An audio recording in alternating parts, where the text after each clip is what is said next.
All right, hello class. I'm making you a set of videos here to look at printing with the Epson SureColor P800. The first thing I want to do is talk a little bit about the parts of the printer. So here we have the front tray cover, and I'm going to open that.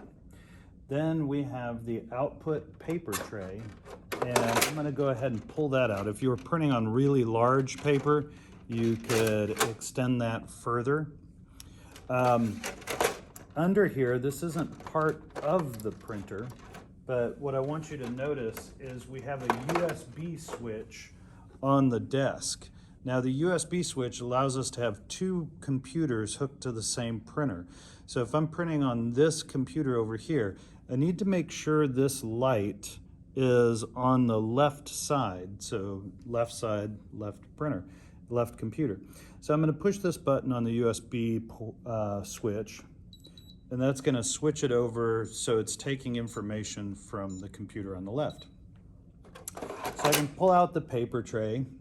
On top, we have a paper path door. You're rarely going to have to open this. This is where if you thought you had a paper jam, you could look in there to see. What you want to open is right behind it. And this is the input paper tray. And so this is where we do sheet feeder. So this is also called the sheet feeder.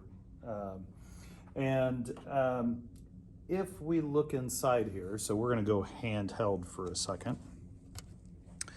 If we look inside here, you will see we have a paper guide.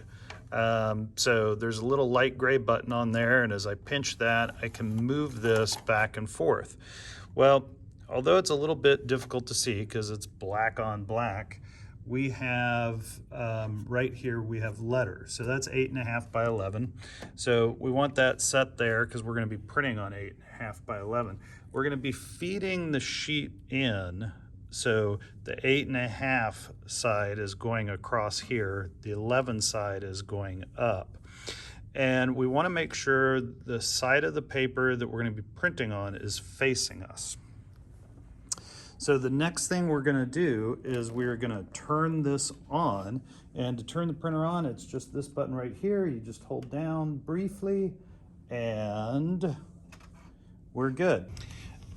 Okay, now that I've got my paper tray, output tray open, and I've got my paper feeder tray open, and my printer is on, I'm going to go ahead and load some paper in so I can do a nozzle check to just see that I'm not going to have any problems when I go to print my piece.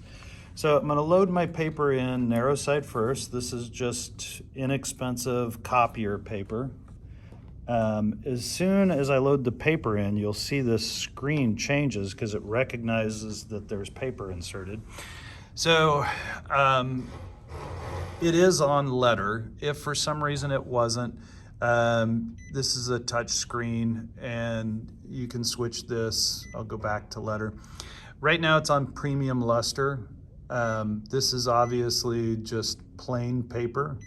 And so I can scroll through here and I've got plain paper and I can hit OK. That is actually not critical because we can set all of that up inside the Epson driver on the computer. But now what we want to do is run a test. And so this button down here is like the tools button. I'm going to click on that and the top option here is maintenance. And if I come into maintenance, I will see print head nozzle check. And so I'm going to hit that and I'm going to hit print and that will start us off. So now our nozzle check is coming out and we can look at that and we see that we're looking for gaps in those lines. And this has no gaps on it, so I'm good to go.